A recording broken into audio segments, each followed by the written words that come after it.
questo corso di laurea nasce nel processo di Bologna che ha messo nel cuore dell'università il processo di mobilità fra i paesi e dunque ha avuto il suo inizio grazie alla presenza qui del professor Chauzy, professore di Lyon 3, il quale aveva già con l'Università di Torino una doppia laurea fra LEA e la facoltà di economia.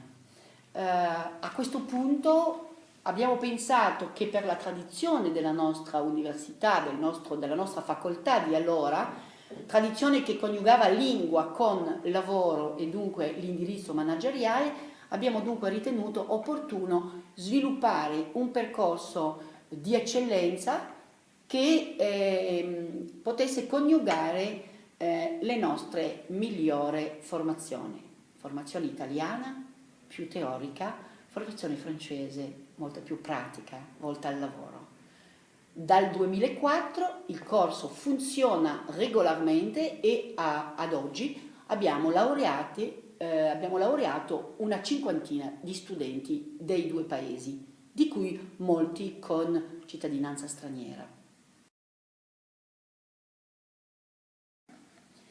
Allora, si rivolge fondamentalmente a studenti che abbiano per legge una laurea triennale o una licence LEA.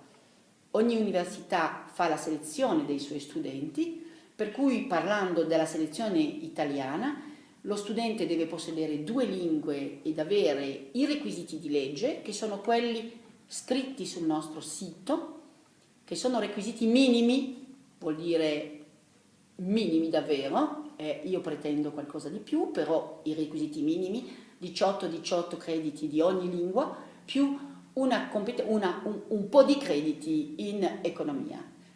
Si rivolge dunque a studenti che abbiano l'inglese e il francese a livello alto, almeno fra un B2 plus e un C1, e studenti che abbiano una forte motivazione a lavorare in ambito internazionale.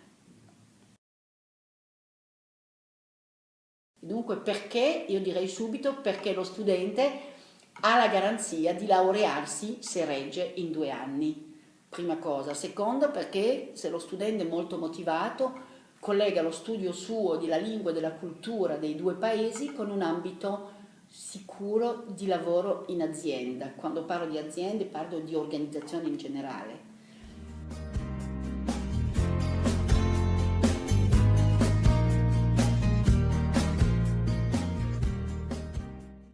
C'est un programme qui a été conçu pour être complémentaire avec le programme italien.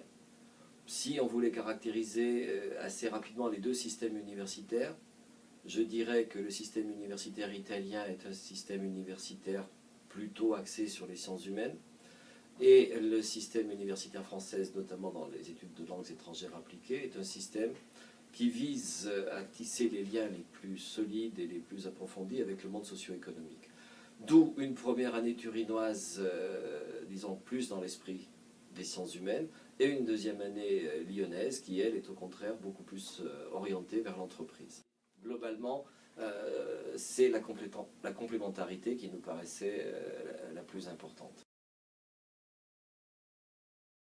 À la différence de l'Italie, la France introduit de nombreux travaux dirigés, c'est-à-dire qu'à la partie théorique, à la partie dite magistrale, s'ajoutent des exercices d'application. Par exemple, dans le domaine des normes comptables internationales, par exemple dans le domaine du droit international, le droit du commerce international, le droit de l'Union européenne ou les droits des affaires des différents pays.